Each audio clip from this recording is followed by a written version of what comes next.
The hashtag hit like a siren at 6 a.m., and Ethan's name burned across the top of every feed as if someone had poured gasoline on his life. Ethan said, "This can't be real," but the screen answered with 1,000 jeers. The headline accused, the thread piled on, and a clipped video looped him into a villain he did not recognize. Claire stood in the doorway, phone in hand, eyes drowned in notifications. Ethan said, "Say something," yet the house swallowed her words before they were born. Thousands retweeted statements that crackled like verdicts, clean logos pressed against his throat. Ethan said, "At least ask me what happened." But no one asked, because asking slows the fire. A neighbor filmed through the window as if disaster were theater. Ethan said, "I am still here," and the feed replied with laughing emojis. A siren wailed far away, or maybe inside him. His breath grew thin, and silence grew thick, and the morning felt like Judgment Day. The clip spread into group chats, and Ethan's name became a ritual offering for morning outrage. Ethan said, "They cut the context," while the comment counters spun like slot reels. A podcaster laughed between ad reads, promising exclusive analysis of a moment he never witnessed. Claire opened her mouth, then closed it, as if language itself might incriminate her.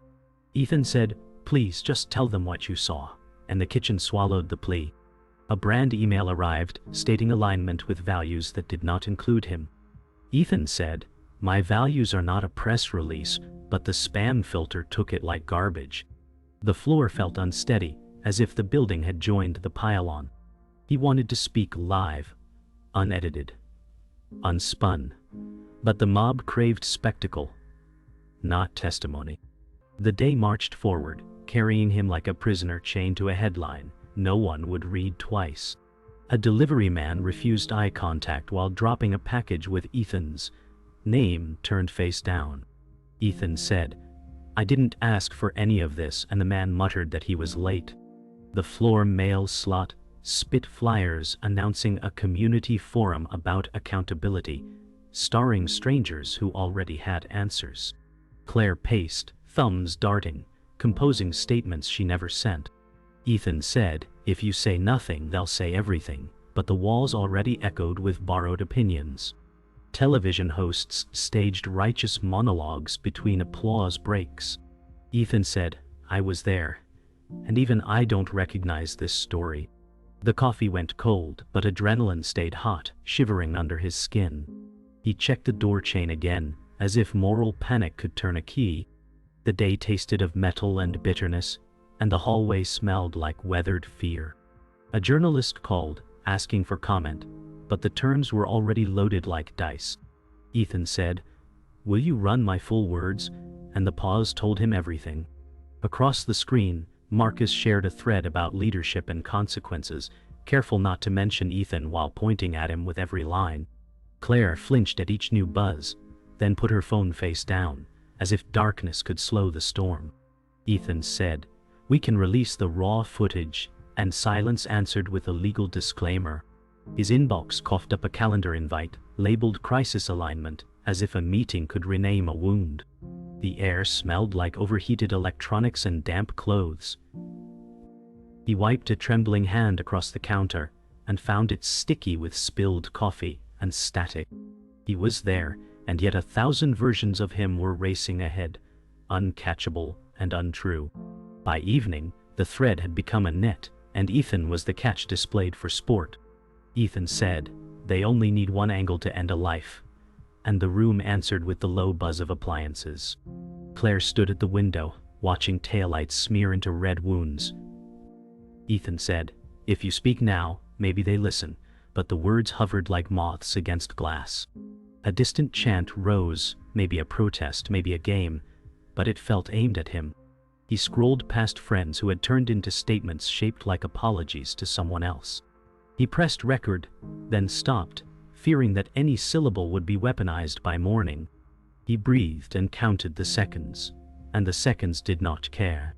The day ended not with sleep, but with an inventory of losses, most of them still nameless. Ethan stared at old photos framed on the mantle, snapshots of family vacations and birthdays, where laughter was real. He whispered, "I was more than a headline once."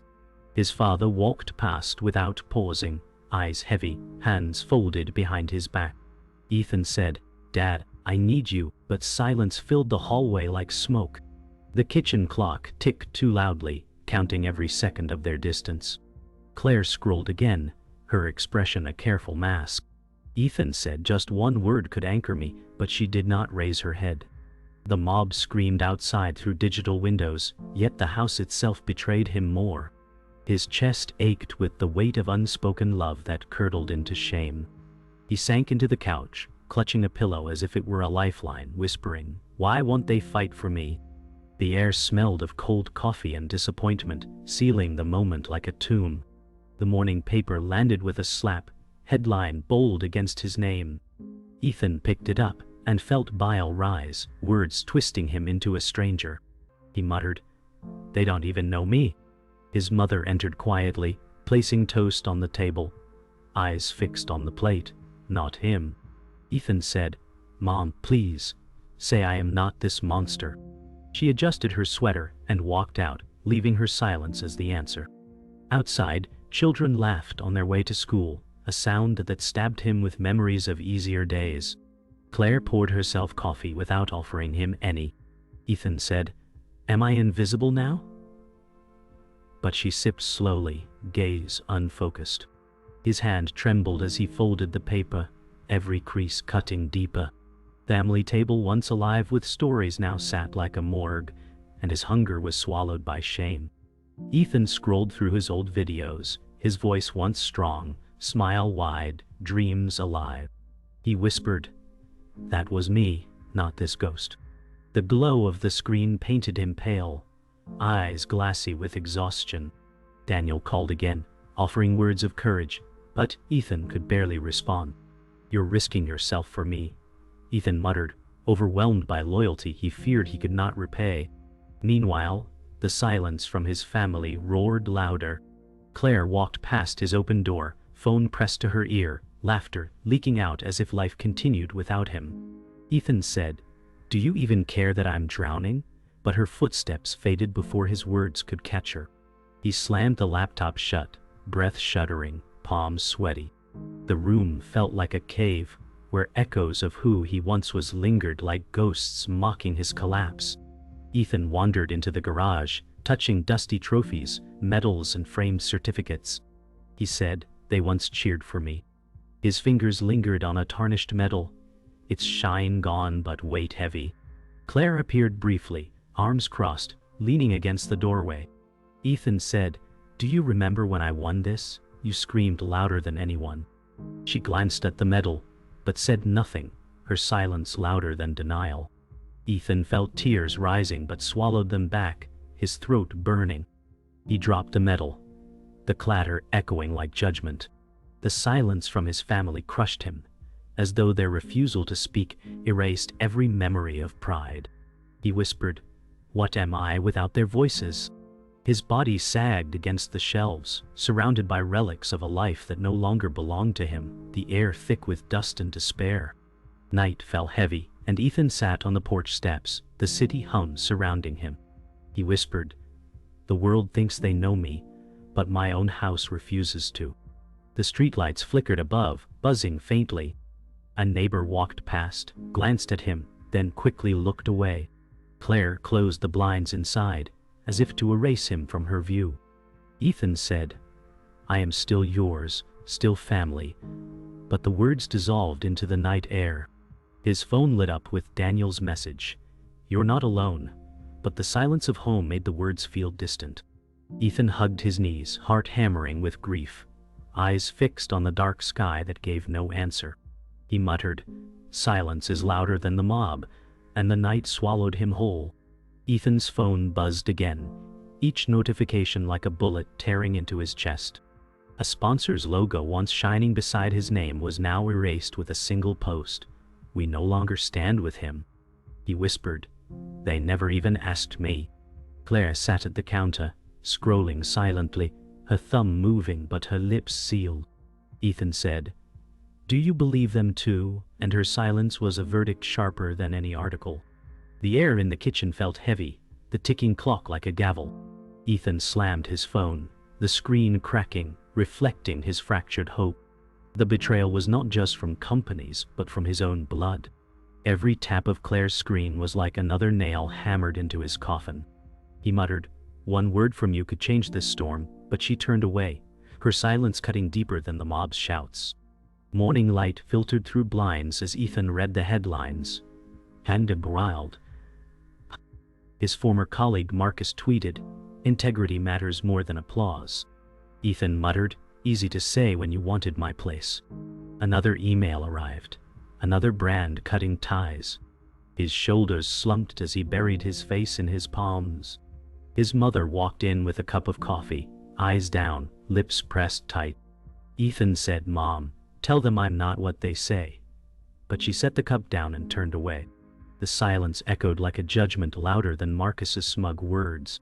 The television flashed Marcus' polished smile, his voice dripping with false virtue. Ethan said, "He thrives on my ruin." The living room, once a space for warmth, now felt like a stage where betrayal played out in real time, his family cast as silent spectators unwilling to defend him. By noon, Ethan's inbox overflowed, each message another door slamming. Words like irreparable damage and "we cannot continue" repeated like a curse. He whispered, "I gave everything to them." Daniel's voice cracked through the phone. "I'll stand with you.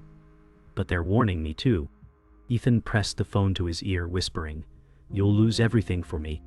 Meanwhile, Marcus appeared on screen again, his post framing Ethan as reckless while masking ambition as morality. Ethan's father passed the study door, glanced once, then walked away without a word. Ethan whispered, "Even my own father won't claim me." The study, once a place of focus, now felt like a prison. The glow of rejection emails painted his face pale as he trembled between gratitude for Daniel's loyalty and grief for his family's refusal to speak. Evening shadows stretched across the dining table, plates of food untouched. Ethan stared at the cold meal, whispering, "They eat while I am devoured." Claire scrolled silently, her blank expression colder than the food. Ethan snapped, "Say something. Do you think I'm guilty?" She looked at him, lips parted, then sealed shut. Her silence lashed harder than any insult. Ethan's chest heaved, anger mixing with grief. His phone buzzed again, Daniel's message glowing, "You're not alone." Yet the loyalty of one could not outweigh the silence of blood. Ethan shoved his plate away, the scrape echoing like thunder in the tense room. He shouted, "Even the mob's hate hurts less than your silence." His voice broke into the stillness, but no reply came. The dining room walls absorbed the sound, leaving only despair behind.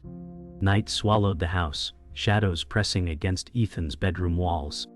He sat hunched on the bed, scrolling, every accusation sharper than the last. He whispered, "They want me erased." Outside the half-open door, his parents' muffled voices floated, discussing everything but his name. Their silence cut deeper than slander. Ethan clenched his fists, whispering, "My own family has buried me alive." He thought of Daniel's courage, Marcus' grins, Claire's silence, his parents' retreat. The weight crushed his chest. He whispered, "Silence is louder than hate." The lamp flickered weakly, casting his shadow twisted on the wall. His breath came fast, uneven, the mob's cruelty now eclipsed by the betrayal inside his own house. He sank forward, muttering, "I don't know if I can survive this silence." The night answered with nothing, only the suffocating stillness. The news cycle spun faster, but then a detail slipped into Ethan's feed. A message from an unknown account, claiming proof that Marcus had leaked the clipped video. Ethan whispered, "It was him all along." His pulse quickened, eyes darting across the screen. The account's thread showed private emails, timestamps aligning too perfectly to dismiss. Claire glanced up, eyes wide for the first time in weeks. Ethan said, "Do you see this? He set me up." But her lips sealed again, retreating behind silence. The mob still roared outside, but for the first time, Ethan felt the faintest crack in their wall of lies. His chest swelled with both hope and dread. He muttered, If this is true, the whole storm shifts. Yet the fear gnawed. Would anyone believe him, or would the truth drown beneath the noise?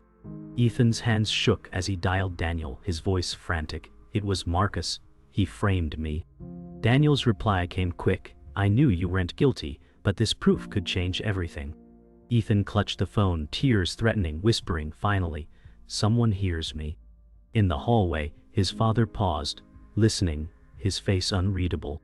Claire leaned against the wall, silent again, her gaze fixed on the floor. Ethan pressed, why won't you say anything? It's not just me. They destroyed us too. The silence from his family pressed heavier than the weight of the revelation. Outside, the night hummed with distant traffic, indifferent to his discovery. Ethan gripped the desk, muttering, if truth doesn't matter, then nothing does. The room throbbed with the tension of a secret ready to erupt. The leaked emails spread quietly, whispered in corners of online forums. Ethan refreshed the feed, every reply a mix of disbelief and cautious curiosity. He whispered, they don't want to believe me, but the cracks are there. Marcus's face flashed across the news again, smiling, untouchable. Ethan slammed his fist on the desk, rage shaking through his frame. Daniel messaged, I'll share this publicly. It's time. Ethan said, you'll risk everything for me, and his heart swelled with equal gratitude and fear. Meanwhile, his mother passed by carrying laundry, her eyes avoiding him like he was already gone. Ethan muttered, I'd rather wash clothes in my name. The silence clawed at him even as truth began to surface. His breath came hard, caught between fury at Marcus and sorrow for the family who would not stand by him. Late evening, Ethan opened his window for air, the city lights blurred by tears. He whispered, the world was so quick to destroy me, but none of them see this truth.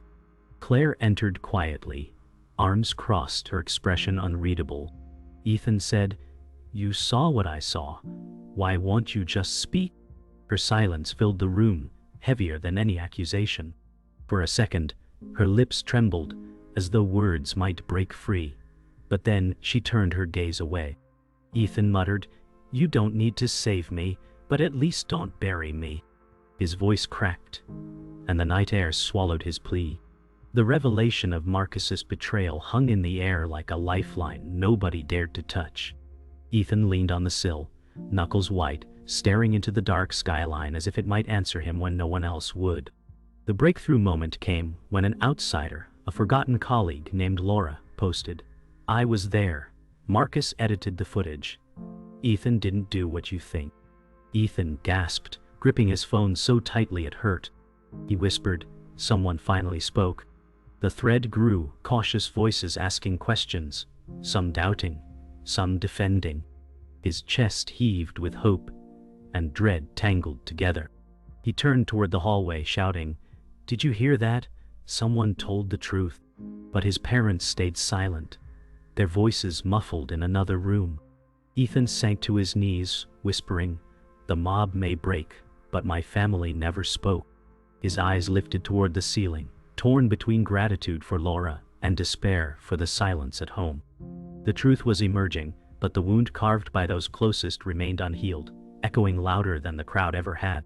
Ethan stood in front of the mirror, his reflection pale and cracked by the faint flicker of the bathroom light. He whispered, they've already buried me once, maybe I should let them. His chest heaved as his phone buzzed on the counter, Daniel's name glowing bright. Daniel's voice came through, raw with conviction. You can't let them win. Stand up, speak. Don't let silence define you. Ethan pressed his forehead against the glass, muttering, but the crowd is louder than me. The buzz of social feeds and shouts online echoed in his mind. His hands trembled, torn between surrender and defiance. He shouted suddenly, I am not what they say. The sound reverberated off the tiles, fragile but real.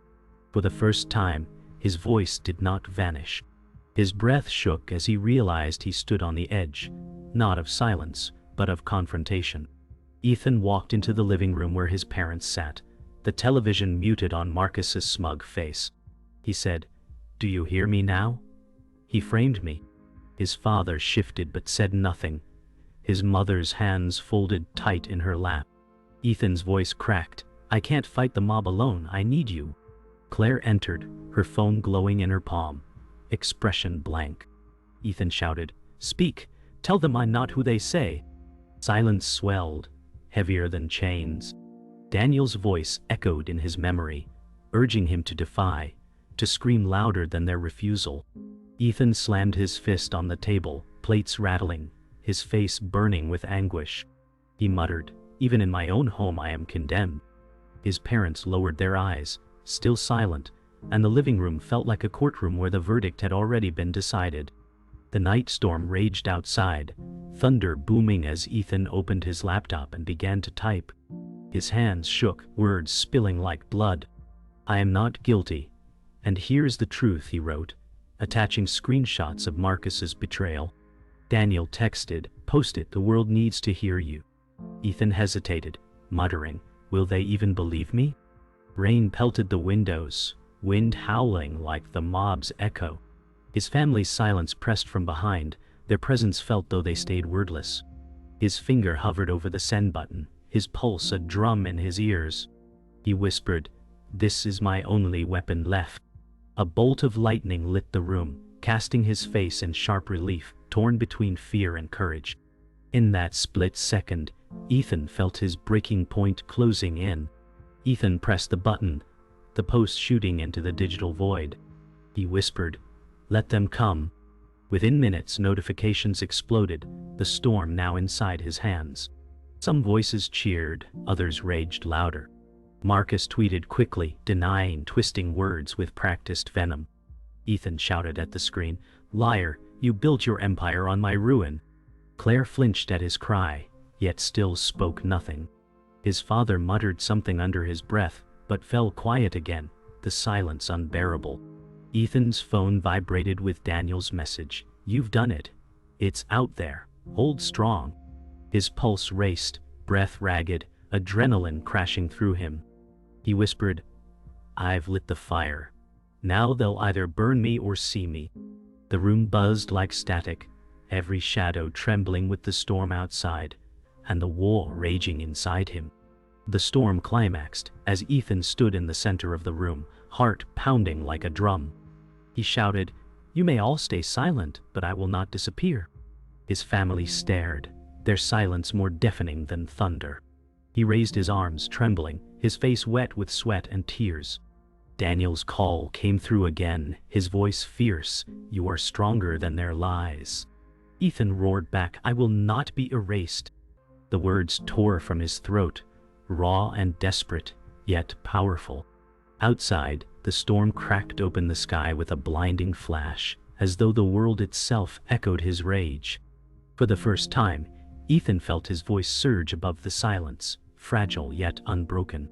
He collapsed to his knees, breath ragged, whispering, "I'm still here." The house stayed still, but the silence no longer owned him. Morning arrived muted. The storm finally gone, but the silence inside the house remained. Ethan sat at the kitchen table staring at his phone, notifications split between defenders and doubters. He whispered, "They finally see the cracks." Claire walked in, eyes red from sleepless scrolling, yet she said nothing. Ethan muttered, "Your silence will outlast every lie." His mother prepared tea, her hands steady, but her eyes refusing to meet his. His father sat stiff in his chair, paper open to headlines that no longer called Ethan guilty, but still questioned his worth. Ethan sighed, even cleared, "I remain condemned in my own home." The smell of tea filled the room, but no warmth followed. The family gathered in the same space, yet felt oceans apart. Ethan's chest tightened, as he realized vindication meant little when silence still poisoned his bloodline. The world outside shifted as forums and feeds debated Marcus's guilt, but inside Ethan's home, nothing changed. He whispered, "They're finally doubting him," yet his family gave no reply. Claire looked at him once, eyes full of conflict, then returned to scrolling. Ethan's father folded his paper without comment, the silence louder than thunder. His mother whispered to Claire about errands, carefully avoiding Ethan's name. He muttered, "I am still erased in this house." The television flickered with a split-screen debate, one anchor defending him, the other demanding more answers. Ethan's heart ached at the irony. Strangers debated his innocence while his family refused to utter his truth. He pressed his palms into the table, whispering, "Home is supposed to be refuge, not prison." The kettle whistled in the background, its sharp scream mocking the silence surrounding him. By afternoon, Ethan sat on the porch steps, scrolling through posts defending him, tears rising at Laura's courage. He whispered, "A stranger gave me back my voice." Yet when he turned toward the window, Claire quickly closed the blinds, shutting him out. Daniel's call came again, his voice steady. "You've survived the worst storm. Don't give them silence. Speak your own ending." Ethan muttered, "I am alive, but I'm still alone." A neighbor passed with a nod of pity, the first acknowledgement in weeks. The sun shone weakly, its warmth unable to cut the chill inside him. Ethan hugged his knees and stared at the horizon, whispering, "Vindication feels hollow when your family buries you deeper than the mob ever could." The world stirred with questions, but the silence at home still weighed like iron shackles. Inside the garage, Ethan sifted through boxes of his past, trophies, certificates, relics of a life before scandal. He whispered, "They once shouted my name, now they choke on it." His father entered briefly, glanced at the medals, then walked out without a word. Ethan's breath trembled. "You can't even admit who I was." Claire leaned in the doorway again, arms crossed, her silence as sharp as ever. Ethan clutched a framed certificate, muttering, "Paper outlives pride, but silence kills legacy." Dust floated in beams of light, thick and suffocating. Daniel texted, "Your truth is stronger than their silence." Ethan stared at the relics, whispering, "Truth doesn't erase what I've lost." The garage pressed in around him. Relics turned to ghosts, silence echoing louder than applause ever did. Night returned with eerie calm as Ethan sat alone in the living room, the glow of his phone lighting his hollow face. He whispered, "They know Marcus lied, but my family still hides." Claire sat across from him, scrolling, eyes refusing his. His parents whispered softly in the kitchen, his name absent from their lips. Ethan muttered, "Vindication feels like ash without love." Daniel texted, "You have people who believe in you." Tears blurred Ethan's screen as he whispered, "But not the ones who matter most." The house creaked with silence, each groan reminding him he lived in a tomb built by family shame. He leaned back, whispering, "I survived the mob, but I won't survive their silence." His voice cracked and broke, swallowed whole by the emptiness pressing in from every corner. Ethan sat on the porch at dawn, the sky bruised with fading stars. His phone buzzed with strangers cheering his courage, but the house behind him stayed silent. He whispered, "The world speaks, but not the ones I love." His chest ached as the sun rose, light spilling over his weary face. For a moment, he imagined his family stepping out to stand beside him, but only the creak of the house answered. He muttered, "Their silence is louder than any lie." Inside, Claire sat at the table, scrolling through feeds now questioning Marcus's empire. Ethan entered slowly, whispering, "The truth is out there, yet you still won't speak." She glanced up, eyes shimmering, but no words came. He said, "Even a whisper would heal me." But she pressed her lips tight. The silence stabbed sharper than accusations ever did. He turned away, whispering, "You chose safety over me." The clock ticked heavy in the quiet room, each second mocking him. Ethan stood in his bedroom, suitcase half-packed, clothes scattered. He whispered, "If they won't defend me, I must walk away." His parents murmured in the hallway, voices low, his name absent as always. Daniel texted, "I'm here when you're ready." Ethan's throat tightened as he muttered, "He risks more for me than my own blood." His reflection in the mirror looked older, heavier. He whispered, "This silence has already killed the man I was." Ethan walked through the living room one last time, phone buzzing with support he could barely feel. He whispered, "They will never say my name again, not in truth, not in love." Claire stood by the window, arms folded, watching him with unreadable eyes. He paused, waiting, hoping for words that never came. The silence was final, sealing itself like a coffin. He muttered, "You've chosen silence as your legacy." Then he walked past, carrying nothing but the weight of betrayal. On the empty street, Ethan stopped under a flickering street lamp, breath visible in the cool air.